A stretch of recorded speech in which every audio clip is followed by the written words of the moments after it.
नमस्कार, मैं हूं आपके साथ गीतिका पंत और आप देख रहे हैं जीएनटी स्पेशल। आज शारदीय नवरात्रि का 7वां दिन है, जिसे महासप्तमी के नाम से भी जाना जाता है। महासप्तमी को मां दुर्गा के 7वें स्वरूप मां कालरात्रि की पूजा करते हैं। सुबह से ही देश के तमाम मंदिरों में श्रद्धालु महासप्तमी पर जुटे हैं, मां की पूजा अर्चना में लगे हैं। दिल्ली के तमाम बड़े मंदिरों के साथ मुंबई में मां मुंबा देवी के दर्शन के लिए श्रद्धालुओं का हुजूम देखते ही बनता है। इस साल महासप्तमी त्रिपुष्कर योग में है। इस योग में किए गए कार्यों के 3 गुने फल प्राप्त होते हैं। महासप्तमी को मां दुर्गा के 7वें स्वरूप मां कालरात्रि की पूजा करते हैं। मां कालरात्रि के आशीर्वाद से भक्तों के भय, रोग और दोष खत्म हो जाते हैं। उनकी पूजा से अकाल मृत्यु का योग भी टल सकता है। संकट को दूर करके भक्तों की रक्षा करती है मां कालरात्रि। मां कालरात्रि का रंग काला है और वे देखने में भयंकर है। उनके स्वरूप को देखकर ही डर पैदा होता है। शत्रु उनके सामने टिक नहीं पाते। ये देवी शत्रुओं के लिए साक्षात काल के समान है। इस वजह से इनको कालरात्रि कहते हैं। हालांकि ये अपने भक्तों को शुभ फल प्रदान करती हैं, इसके लिए इनको शुभंकारी भी कहते हैं। क्या है इनकी पूजा का महत्व, इनकी पूजा विधि और सप्तमी से जुड़े योग को लेकर बात करने के लिए हमारे साथ जुड़े हैं ज्योतिषाचार्य पंडित दिवाकर त्रिपाठी जी और ज्योतिषाचार्य डॉक्टर सुमित्रा अग्रवाल।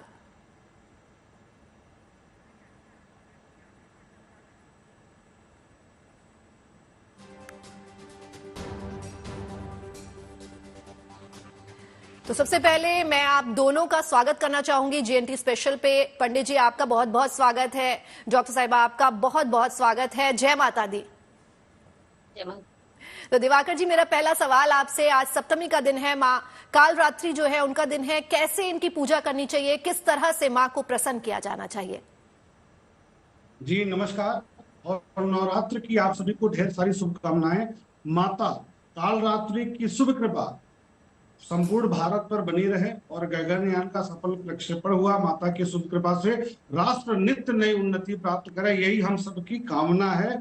आज नवरात्र का 7वां दिन है। 7वां दिन नवरात्र के दिन माता कालरात्रि की विशेष रूप से पूजा उपासना किया जाता है। माता कालरात्रि का जो स्वरूप है वह गधे पर विराजमान होकर के अपने शत्रुओं के विनाश के लिए दौड़ती हैं, जाती हैं और इनका स्वरूप काला है। काले का तात्पर्य यही है कि अपने बच्चों के, अपने भक्तों के, अपने शिष्यों के और संपूर्ण जो भी भक्तगण हैं जो माता के शरण में विद्यमान रहते हैं उनकी सभी नकारात्मक ऊर्जा, नकारात्मक शक्तियों का समन माता क्षण भर में दूर कर देती है और जीवन में सकारात्मकता का प्रवाह कर देती है। इसी कारण माता के इस स्वरूप को शुभंकरी भी कहा जाता है। आज 7वां दिन है।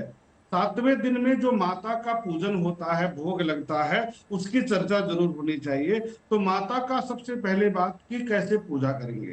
तो प्रातः काल में सभी लोग स्नान आदि से निवृत्त होकर के पूजा स्थल पर बैठ करके माता का पूजन कर लिए हैं। जो लोग नहीं किए हैं उन लोगों के लिए है कि वो सप्तमी तिथि में जो रात में लगभग 7:30 बजे तक व्याप्त है, तब तक कभी भी बैठ करके पूजा स्थल पर स्थिर चित्त के साथ अपने इष्ट देव को याद करने के बाद, गणपति की उपासना के बाद, नहीं पता है विधि विधान तो उनके मंत्रों का जप कर लें, वह भी नहीं पता है तो भगवान गणेश का स्मरण कर लें। बैठ करके माता के स्वरूप को ध्यान में रखें कि माता गधे पर सवार हैं और काले रंग की हैं, लेकिन उनके अंदर जो प्रेम है अपने वात्सल्य स्वरूप का, उसका स्मरण करके बैठ जाएं। गुड़ और चने का भोग लगाएं, माता कालरात्रि के किसी भी मंत्र का जप करें, दीपक जलाएं, गाय के घी का दीपक जलाएं, धूप दीप नैवेद्य अगरबत्ती फूल फल मिठाई और जो भी उपलब्ध सामग्री है वो माता को अर्पित करें, लेकिन विशेष रूप से चना और गुड़ का भोग लगाएं। उसके बाद एक मंत्र है जो बहुत सरल मंत्र है, इसको जरूर जपें। या देवी सर्वभूतेषु मां कालरात्रि रूपेण संस्थिता नमस्तस्यै नमस्तस्यै नमस्तस्यै नमो नमः। इस मंत्र का जप करें, अपने मन की जो अभिलाषा है वह माता के समक्ष रखें। माता से कहें कि हे माता, हमारे जीवन में जो नकारात्मक ऊर्जा है, नकारात्मक किसी भी प्रकार के कोई भूत प्रेत पिशाच से कहीं भी किसी तरीके से कष्ट है, तनाव है, उसे माता दूर करें। तो निश्चित तौर पर आज के पूजन से, पूजा से खुश होकर माता कालरात्रि आप सभी के जीवन में सुख संपन्नता का बहार कर देंगी, वृद्धि कर देंगी। जी, आप तो इनके ज्योतिषाचार्य अन्य मंत्रों का दिवाकर भी जी ने जप बताया कि किन मंत्रों के जप से माँ कालरात्रि जो हैं वो आपका उद्धार करेंगी। अब मैं रुक करना चाहूंगी डॉक्टर सुमित्रा आपका, कि माँ को जो है कहा जाता है कि माँ जो है आपकी काल से रक्षा करती हैं और बहुत सारे दुखों से, कष्टों से जो है आपको निवारण मिलता है। तो माँ को प्रसन्न करने के लिए हमें किस तरह से पूजा करनी चाहिए, क्या क्या विधि विधान है जिनसे माँ प्रसन्न होती हैं? जी, बहुत अच्छा सवाल। सबसे पहले सबको नवरात्रि की शुभकामनाएं। पंडित जी ने बहुत अच्छे से बताया, मैं कोशिश करूंगी बताने की। सबसे पहली बात है कि हम अभिजीत मुहूर्त को बहुत ज्यादा महत्व देते हैं, जो कि अभी 11:43 से स्टार्ट होके 12:28 तक रहेगा। जिन्होंने सुबह पूजा कर लिया है वो भी, जो अभी मैं बता रही हूँ, जरूर करें। सबसे पहले तो सबने तो सुबह स्नान कर ही लिया है, गंगा जल से अपने आप को शुद्ध करें, अपने जहाँ पे पूजा का स्थान है उसे शुद्ध करें, लाल वस्त्र पहने, नहीं तो लाल चुन्नी ही कम से कम ओढ़ ले, और माता को कोई लाल रंग का वस्त्र जरूर अर्पित करें, और फूल चढ़ाएं, नीला रंग का फूल चढ़ाएं और उसमें थोड़ा कुमकुम लगा दें। 5 मेवे चढ़ाएं। अगर आपके पास 5 प्रकार का मेवा अगर नहीं है तो कोई एक ही मेवा 5 चढ़ाएं। 5 रकम के फल चढ़ाएं। वही सेम बात, अगर 5 प्रकार का फल नहीं है तो कोई एक ही फल 5 चढ़ाएं। शहद जरूर चढ़ाएं। गुड़ का प्रसाद चढ़ाएं। जब हम प्रसाद चढ़ाते हैं तो हमारे मन में एक बात हमेशा ही रहती है, और जब हम श्रृंगार का सामान चढ़ाते हैं तो ये रहती है कि हम एक चढ़ा देते हैं। मान लीजिए हमने गुड़ का कोई एक प्रसाद चढ़ाया, वो हम खुद खा लेते हैं। लेकिन आज के लिए विशेष ये है कि जो भी आप चढ़ाएं, गुड़ का प्रसाद चढ़ाएं या माता को कोई श्रृंगार का सामान चढ़ाएं, तो श्रृंगार का सामान 2 चढ़ाएं। एक जो आप भगवान को अर्पित करें वो बाद में आप ब्राह्मण को दे दें, और दूसरा जो आप अर्पित करें उसे आप स्वयं के लिए रख लें। और जब आप गुड़ का प्रसाद चढ़ाते तो जितने क्वांटिटी का आपने चढ़ाया उसको 2 भाग में बांट लें। 50% आप खाएं और आपको जिनको देना है प्रसाद उनको दें, और जो बाकी 50% है वो आप किसी ब्राह्मण को जरूर दान दें। अगर मंत्र की बात करूं तो ओम ऐं ह्रीं क्लीं चामुंडे विचे ओम काल रात्रि देव्यै नमः, इस मंत्र का जाप जरूर करें। काफी सारे लोगों में देखा जाता है, छोटे बच्चों में देखा जाता है, उन्हें नजर लगती है या वो ज्यादा डरते हैं, भयभीत होते हैं। काफी लोग के घर में आप सुनेंगे कि ये भूत प्रेत और इस टाइप के साये का प्रकोप है, जिससे वो काफी विचलित और परेशान रहते हैं। तो उन सब के लिए वो उपाय है कि जिनको भी डर लगता है या जिनको भी भूत प्रेत की समस्या है या कहीं ना कहीं अपने अंदर कॉन्फिडेंस की कमी है, तो उन सब के लिए सर पे 2 लौंग को घुमाएं और माँ के चरणों पे रख दें। बाद में जिस दिन आपकी पूजा कंप्लीट हो, जितने चीजों को आप जब जल में प्रवाहित करने जाएं तो इसे भी साथ में प्रवाहित कर दें। काफी लोगों की मनोकामना है जो चाहते हैं पूरी हो, तो एक माला बनाएं जिसमें कम से कम 21 लौंग को पिरो दें और ये माता को चढ़ाएं। और जब आपकी मनोकामना पूरी हो जाए तब आप इसे उतार दें और आप इसे जल में प्रवाहित कर दें। बात करते हैं भगवान के नाम लेने की, तो भगवान का जो 32 नाम है इसका उच्चारण आज जरूर करें, क्योंकि माँ जो काल रात्रि है वो बहुत शक्तिशाली और क्रूर रूप वाली देवी है। लेकिन हम जानते हैं कि माँ सिर्फ क्रूर रूप वाली है, परंतु यह पूर्णतः सत्य नहीं है। माँ का 2 स्वरूप है। जब उन्होंने रक्त बीज को मार दिया तो उसके बाद उनके अंदर इतनी तेज थी, वो ही इतनी एग्रेसिव दिख रही थी कि लोग उनके प्रकोप से काफी खुद ही डर जा रहे थे। तो माँ ने खुद ही इस बात को अनुभव करके अपने आप को एक सौम्य रूप में परिवर्तित किया, जिसे हम बोलते हैं गौरी का स्वरूप। जब उन्होंने उसमें अपने आप को परिवर्तित किया तो वो चाहती थी कि वो सबके प्रति बहुत वात्सल्य और प्रेम को दिखा सके। तो माँ का दोनों ही स्वरूप बहुत ही महत्वपूर्ण है। जब वो विकराल रूप में थी तो भी उनकी मानसिकता ब्रह्मांड के सर्वोत्तम कल्याण की थी। तो वैसे ही हमारे खुद के अंदर दोनों शक्तियां हैं, हम खुद उग्र भी होते हैं और परोपकारी भी होते हैं। तो ये जिन भी लोगों के अंदर आप देखेंगे बहुत ज्यादा अग्रेसिवनेस है, वो काफी बार जब शांति से बैठते होंगे तो बोलते होंगे कि मैं नहीं चाहता था कि मैं गुस्सा करूं, पर पता नहीं मैंने क्यों किया, क्यों मैं विध्वंसक हो गया, क्यों मैंने सामान को तोड़ दिया, क्यों मैंने इतने नकारात्मक काम किए। तो जिन भी व्यक्तियों में नकारात्मक ऊर्जा उनके ऊपर हावी हो रही है, उन सब के लिए आज विशेष दिन है। एक लाल कंबल ले, उस पे बैठे और माँ का 32 नाम का जाप करें, और हो सके तो 108 बार जो अभी मैंने मंत्र बताया, ओम ऐं ह्रीं क्लीं चामुंडा विचे ओम का रात्रि देवे नमः, इसका जाप अवश्य करें। जी, तो डॉक्टर सुमित्रा ने बड़े ही सरल शब्दों में हमें समझाया कि किस तरह से माँ को प्रसन्न करना चाहिए। 32 बार माँ का जप करने से माँ आप पे पूर्ण तरह से जो है खुश होंगे, आपका सारी मनोकामनाएं जो है वो पूर्ण करेंगे। तो अब मैं रुकना चाहूंगी दिवाकर जी का। दिवाकर जी, आपसे जानना चाहूंगी, ये आपने बताया कि सुबह हमें जल्दी उठना चाहिए, पूजा करनी चाहिए, लेकिन कुछ सहयोगी है मेरे जो ये जानना चाहते हैं कि जो लोग सुबह सुबह ही ऑफिस आ जाते हैं, उन्हें नहीं टाइम मिल पाता है कि वो सारा विधि विधान से पूजा कर पाएं और माता की जो है स्तुति कर पाएं, जप कर पाएं, मंत्र पढ़ पाएं, तो वो लोग क्या करें ऐसे में? जी, जैसे माता कालरात्रि की पूजा का 2 समय महत्वपूर्ण है, एक सुबह और एक रात का समय। रात में तो सूर्यास्त के बाद भी अगर समय मिलता है तो माता कालरात्रि की पूजा कर सकते हैं। माता दुर्गा के किसी भी स्वरूप का आप पूजन कर सकते हैं रात के समय भी। इसमें कोई तनाव लेने की आवश्यकता नहीं है, क्योंकि रात के समय भी माता के पूजन का मार्ग प्रशस्त है, बताया गया है। मैं यहाँ एक बहुत बड़ी बात बताना चाहूंगा कि माता का जो 9 रूप है, जो आज की माताएं हैं, बहनें हैं, उनमें भी यह 9 रूप देखने को मिलता है। हमने बड़ा विचार किया, अभी आप इस पर ध्यान दीजिए।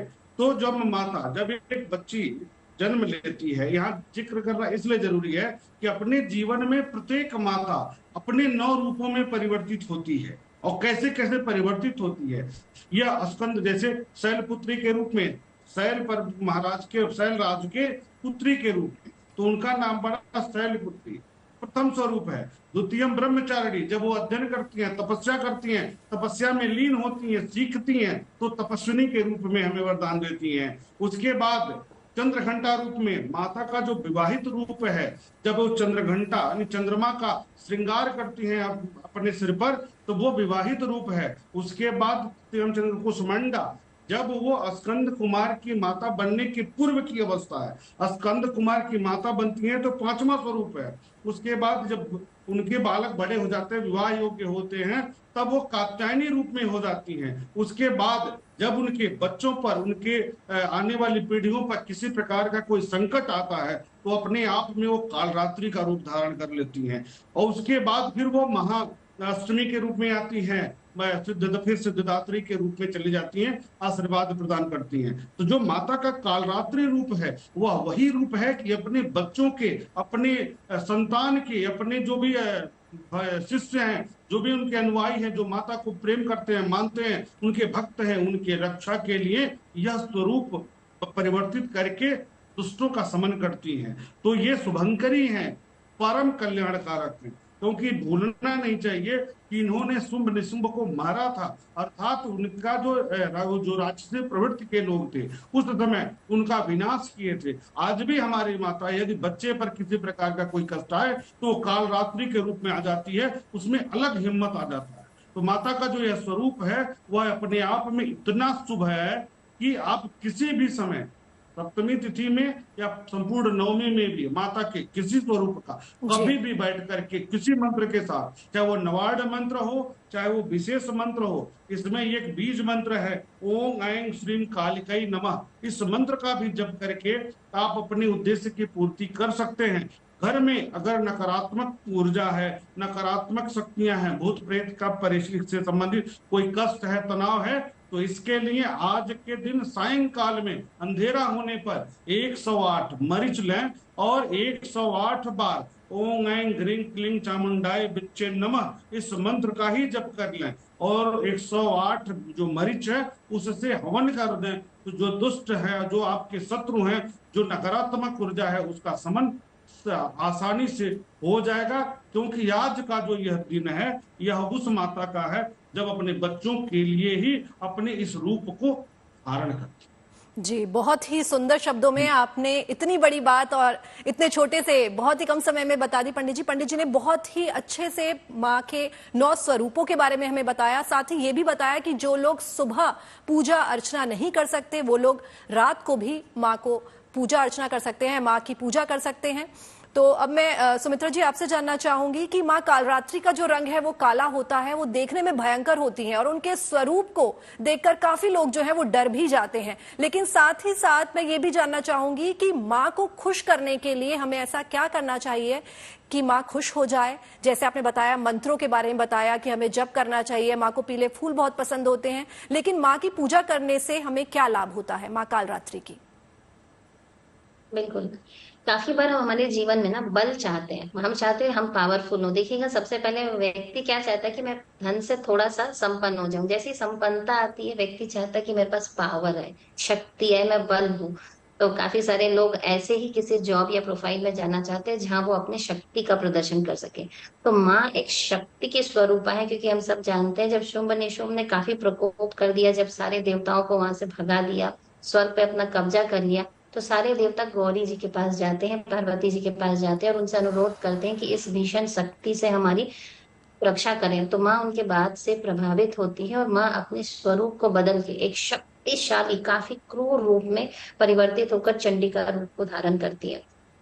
तो कहीं ना कहीं ये शक्ति के स्वरूप है। तो जिन भी व्यक्ति को जीवन में बल चाहिए या शक्ति चाहिए, जिनके बच्चे बहुत कमजोर हैं, या जिनके अल्पायु का योग है, या जिनकी आयु आपको लगती है कि अब काफी एज हो गई है, अब उनकी वो ज्यादा स्वस्थ नहीं है, तो इन सबको बल की आवश्यकता होती है। तो इन सब के लिए जिनको भी बल की आवश्यकता है, किन्हीं को अपने कार्य क्षेत्र में बल की आवश्यकता है। काफी बार आप देखेंगे कि बहुत से वो बोलता है कि सबॉर्डिनेट ही हमको झाड़ देता है, सबॉर्डिनेट मेरी बात नहीं सुनता। अगर हम घर में हैं, गृहिणी हैं, हम बोलते हैं कि सर्वेंट ही हमसे 4 काम करवा लेता है, हमारी बात नहीं सुनता। इसमें कहीं ना कहीं हमारी जो शक्ति है, ऊर्जा, जो पावर टू लीड या पावर टू कंट्रोल, जिन भी व्यक्ति के पास कम है या कमजोर है, या जिनका भी सूर्य कमजोर है, उनके अंदर ऑथोरिटेटिव पावर कम होती है, उन सब के लिए आज का दिन काफी विशेष है। क्योंकि आज आप देखेंगे आज एक त्रिपुष्कर योग भी बन रहा है, जिसमें मंगल, शनि और रवि एक साथ हैं। और अगर ये शनिवार या रविवार को बनता है तो इसका मैग्नीट्यूड काफी एम्पलीफाई हो जाता है। मतलब आज अगर आपने कोई अगर सोना खरीदा तो वो भी आपका 3 गुना हो जाएगा, बोलते हैं। वाहन खरीदा तो वो भी 3 गुना हो जाएगा, अगर मकान खरीदा तो वो भी 3 गुना हो जाएगा। तो 3 गुना अगर आप वृद्धि चाहते हैं अपने बल में, तो आज के दिन जैसा कि मैंने बताया कि लाल रंग के कंबल पर बैठकर माँ का ध्यान करें। से ज्यादा कुछ नहीं हो जाए तो आप सिर्फ प्लेन ओम दुर्गाय नमः ही बोलें, पर आप कोई भी मंत्र का उच्चारण करें, अपने आप को इन्वायरमेंट से डिस्कनेक्ट करें और देवी से कनेक्ट करने की कोशिश करें, तो आप बिल्कुल इसको उपलब्ध कर सकते हैं। एक चीज का खास ध्यान ध्यान दें, आज कोई लोन ना ले और कोई भी नकारात्मक ऐसा कोई काम ना करे जो 3 टाइम्स मल्टीप्लाई हो जाए आपके लाइफ में। तो सब सकारात्मक ही करते रहे। जी सुमित्रा जी, बिल्कुल सही कहा आपने कि आज जो है हमें सारे ही सकारात्मक काम करने हैं। और हमारी सहयोगी नीतू झा भी हमसे जुड़ गए हैं। नीतू, जय माता दी। जय माता दी गीतिका। तो नीतू, आज महासप्तमी का है, माँ दुर्गा के 7वें स्वरूप माँ कालरात्रि का दिन है। आप इस वक्त झंडेवालान मंदिर में मौजूद हैं। किस तरह का माहौल है, कितने श्रद्धालु जो हैं अब तक पहुंच चुके हैं माँ के दर्शन के लिए?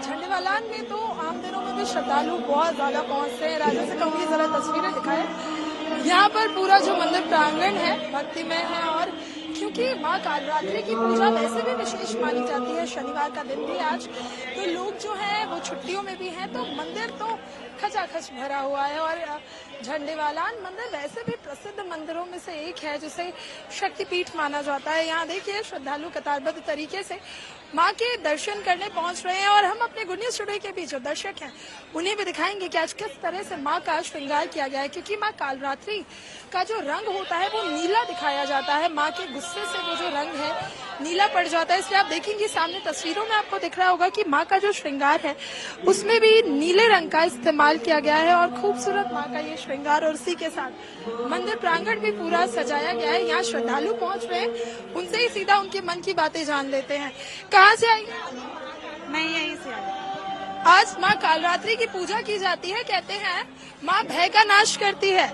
आप माँ से क्या मांग रही हैं? देखिए यहाँ तो ये श्रद्धा का एक मंजर है।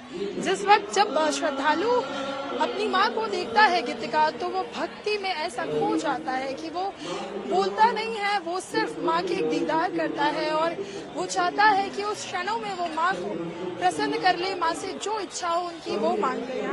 कहाँ से आई? मैया को कैसे प्रसन्न करेंगी आज, क्या मांगेंगी मैया? कुछ मांगना नहीं पड़ता मैया से, जो मांगते हैं वो पूरा हो जाता है। भजन गा रहे हैं आप लोग, जय माता दी। जय माता। कौन सा भजन गा रहे हैं? झंडे वाली माँ को याद कर रहे हैं, झंडे वाली माता से प्रार्थना कर रहे हैं, उनका ही भजन गाएंगे। हम तो झंडे वाली माँ के दरबार पर। गीतिका देखिए, मंदिर कोई सा भी हो, देश के किसी भी मंदिर अभी आप जाएंगी तो एक ही माहौल है जो हर मंदिर में नजर आता है। जी नीतू, सब अपने अपने तरीके से मां को प्रसन्न करने के लिए मां के दरबार में पहुंचे हैं। आज शारदीय नवरात्रि का 7वां दिन है, जिसे महासप्तमी के नाम से भी जाना जाता है और आज माता के काल रात्रि स्वरूप की जो है पूजा अर्चना की जाती है। महासप्तमी को दुर्गा के 7वें स्वरूप मां कालरात्रि की हम पूजा करते हैं। सुबह से ही देश के तमाम मंदिरों में श्रद्धालुओं का तांता लगा हुआ है माता की पूजा के लिए। दिल्ली के तमाम बड़े मंदिरों के साथ मुंबई में भी मां मुंबा देवी के दर्शन के लिए श्रद्धालुओं का हुजूम देखते ही बन रहा है। तो ये 4 तस्वीरें आपके सामने अलग अलग शहरों से, दिल्ली से आप देख सकते हैं कि किस तरह से भक्त जो हैं सुबह से ही मंदिरों में लाइन लगाकर माता की एक झलक पाने के लिए उमड़े। और हमारे साथ हमारे 2 गेस्ट भी लगातार बने हुए हैं। हमारी सहयोगी नीतू झा भी हमसे दिल्ली से जुड़ी हुई हैं।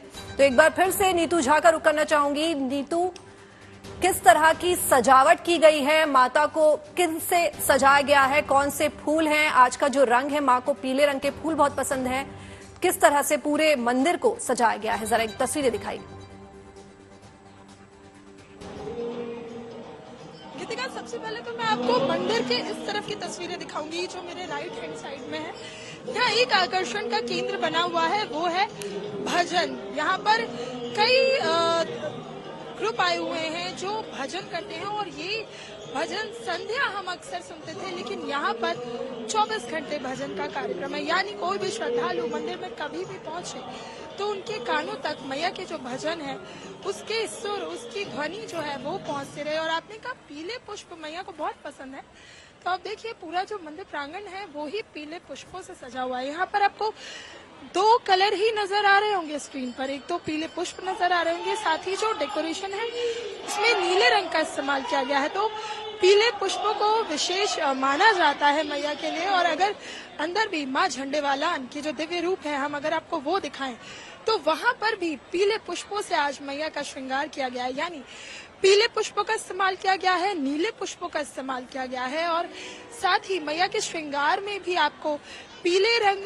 नजर आ रहे होंगे, क्योंकि आज कहा जाता है कि नीले रंगों से ही मैया का श्रृंगार होता है, पीले रंगों से भी मैया का श्रृंगार होता है। और मंदिर प्रांगण भी पूरा पीले फूलों से ही सजाया गया। और झंडे बेहद खूबसूरत तस्वीरें नीतू, आपने देखा कि झंडे वालान से हमारी सहयोगी नीतू ने जो है बेहद खूबसूरत तस्वीरें मंदिर प्रांगण की दिखाई। मंदिर परिसर जो है वो बेहद खूबसूरती के साथ पीले पुष्पों से सजा हुआ है, साथ ही साथ नीले फूल से भी जो है पूरे मंदिर को डेकोरेट किया गया है। और मैं रुक करना चाहूंगी पंडित दिवाकर जी का। पंडित जी, आज पूजा का शुभ मुहूर्त कौन सा है और कितने बजे शुरू होगा? देखिए, एक तो पूजा का मुहूर्त है अभिजीत मुहूर्त में, जैसा कि आचार्य जी ने बताया। उसके बाद सायंकाल में प्रदोष काल में भी आप शुरू करके 7:30 बजे के बीच में बहुत अच्छा पूजा का सुंदर मुहूर्त बन रहा है। इसमें पूजन किया जा सकता है। माता के पूजन में जैसा कि अभी हो रहा था कि कौन सा फूल माता को ज्यादा प्रिय है, माता को लाल पुष्प ज्यादा प्रिय है, परंतु माता कालरात्रि को रात रानी का पुष्प और गुड़हल का फूल बहुत प्रिय है। इसलिए इस दिन इन 2 फूलों से अगर माता का हम श्रृंगार करते हैं तो माता अति प्रसन्न होती है। एक बात और जानना है कि माता का जो ये ऊर्जा का स्तर है, सहस्त्रार जो वो है चक्र है वहां पर है, जो सिर में होता है। यहाँ पर एक ऊर्जा की असीम क्षमता रहती है, बहुत ज्यादा ऊर्जा का संचार होता है। तो माता का जो यह रूप है, जब रक्त बीज को मारने की बात आई, शुंभ निशुंभ को माता ने मार दिया, उसके बाद रक्त बीज को जब मारने की बात आई तो उस समय चूंकि उसका एक बूंद गिरता था तो एक नया शुंभ निशुंभ रक्त बीज निकल आता था। तो ऐसी स्थिति में माता ने भयंकर रूप अपना करके संहार किया था। तो ऊर्जा का स्तर आज के दिन बहुत बढ़ता है। इसने एकांत चित्त होकर शांत भाव से प्रदोष काल में, चूंकि यह काल बहुत शुभ इसलिए होता है कि माता लक्ष्मी और श्री हरि विष्णु के मिलन का समय होता है। जी पंडित जी, तो पंडित जी समय की थोड़ी कमी है और पंडित जी ने बताया हमें कि किस तरह से हमें किस मुहूर्त में पूजा करनी चाहिए। मैं रुक करना चाहूंगी सुमित्रा जी, आपका पूजा की बात हुई, विधि विधान की बात हुई, मंत्रों की बात हुई, अब जानना चाहूंगी कि आज के दिन हमें कौन सी ऐसी चीज है जिसे दान करना चाहिए? बिल्कुल, सबसे पहले गुड़ का दान करें, जो मैंने बताया कि गुड़ की मिठाई बनाए उसका दान करें। और एक विशेष प्रसाद बताती हूँ वो बनाएं। सांवा ले लें, उसमें थोड़ा गुड़ डालें, थोड़ा दूध डालें और इलायची डालें और साथ में थोड़ा जो ड्राई फ्रूट्स डाल सकते हैं वो डालें। इसको बना लें, एक तरीके का हलवा जैसा बन जाएगा ये। तो इस प्रसाद को जितना आप भगवान को चढ़ाते हैं उसका 50% आप आपस में खा लें घर परिवार में, और बाकी 50% आपको ब्राह्मण को देना होगा। एक और खास बात बताती हूँ, जिन भी लोगों की 7.5 चल रही है या ढैया चल रही है, जिन लोग जो भी शनि के इन्फ्लुएंस में है या जिनकी भी पत्रिका में शनि कमजोर है, जी उनको विशेषकर आज पूजा करनी चाहिए, क्योंकि माता काल रात्रि गवान करती है शनि को। तो जिन भी लोगों को ये दशाओं में चल रहे हैं, शनि की महादशा में चल रही है, शनि से कोई ना कोई उन्हें लग रहा है कि नुकसान भोगना पड़ रहा है, पर शनि अंत में जाने से पहले व्यक्ति को जरूर कुछ दे के जाता है। तो शनि को प्रसन्न अगर आप करना चाहते हैं तो आज माँ कालरात्रि की उपासना जरूर करें, और अभी जो रेसिपी मैंने बताई है जरूर बनाएं जी और उनको जरूर चढ़ाएं। अगर आपने अभी तक नहीं चढ़ाया तो आज रात तक में किसी भी समय इसको जरूर करें। 50% खुद खाएं जी और सुमित्रा परिवार जी, को बिल्कुल उसमें आपने जो रेसिपी बताई है, मुझे यकीन है कि हमारे गुड न्यूज के तमाम दर्शक जो हैं वो रेसिपी जरूर अपनाएंगे। और आप सभी का बहुत बहुत धन्यवाद इस महत्वपूर्ण जानकारी के लिए। नवरात्र में पूरे देश में दशहरे तक रामलीला का मंचन होता है, लेकिन दिल्ली में एक रामलीला ऐसी भी है जो महज 3 घंटे में ही रामायण की संपूर्ण कथा का मंचन कर देती है। देखिए 3 घंटे में संपूर्ण रामायण की बेहतरीन प्रस्तुति। आज मैंने जान लिया है कि पृथ्वी वीरों से खाली होगी।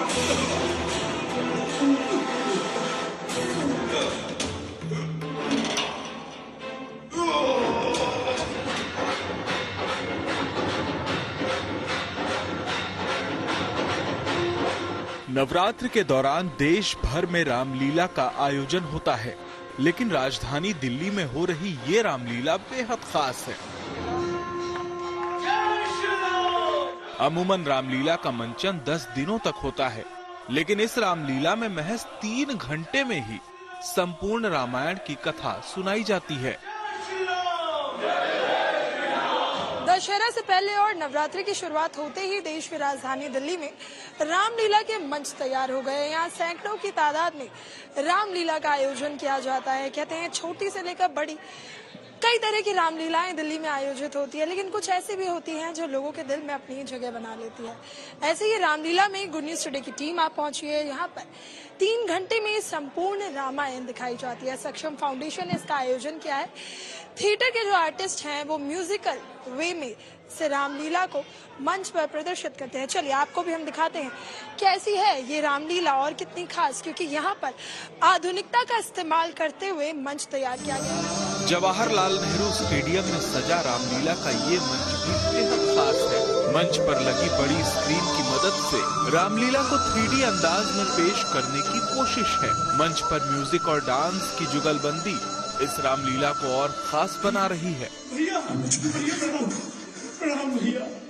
लोग सिर्फ 3 घंटे में रामलीला के जो मेन पार्ट होते हैं, यानी रामायण के जो मेन चरित्र थे, मेन रोल्स थे, उनको देख सकते हैं। यहाँ अभी आप मंच पर देख रहे होंगे तो म्यूजिकल वे में गानों के जरिए और डायलॉग्स के जरिए रामलीला का मंचन किया जा रहा है। और पीछे आपको 3D स्क्रीन भी नजर आएगी। ये जो स्क्रीन है ये 3D है। इसके जरिए मान लीजिए अगर रावण का पुष्पक विमान आ रहा है तो वो उड़ता नजर आएगा, हनुमान अगर उड़ रहे हैं तो वो भी उड़ते नजर आएंगे। रामलीला के किरदारों के लिए भी इस रामलीला का हिस्सा बनना एक बेहतरीन अनुभव है। बहुत ही अच्छा लग रहा है मुझे यहाँ पे राम का किरदार निभाते हुए। असलियत में तो राम जो है हर प्राणी के अंदर विद्यमान है। राम के साथ साथ रावण भी आपको हमारे भीतर ही दिखेगा। हर प्राणी के अंदर राम और रावण दोनों ही हैं। अगर आप देखेंगे जब हमारे अंदर कुछ नकारात्मक भाव हमारे अंदर उत्पन्न होते हैं वो रावण का प्रतीक है, जो सकारात्मक है वो राम का प्रतीक है। हम लोग थिएटर और डांसर्स दोनों हैं, तो हम लोगों को मुश्किल ये होती है कि हमें म्यूजिक के सिंक में रह के सब कुछ अपना किरदार निभाना होता है और उस भूमिका को जीना होता है जो भगवान की थी, और अपने अंदर भी वैसा ही व्यवहार लाना होता है। इसको संक्षेप में किया गया है। जो मुख्य दृश्य हैं, मुख्य एपिसोड्स हैं, उनको एक साथ पिरोया गया है। इसलिए 3 घंटे में संपूर्ण रामलीला दिखाना किसी चुनौती से कम नहीं है, लेकिन इस मंच पर इन किरदारों ने बड़ी खूबसूरती से रामायण की संपूर्ण कथा का मंचन किया है। रामलीला देखने पहुंचे लोगों ने भी इस कोशिश को खूब सराहा। Neetu Jha, good news today. इसे उठाना भी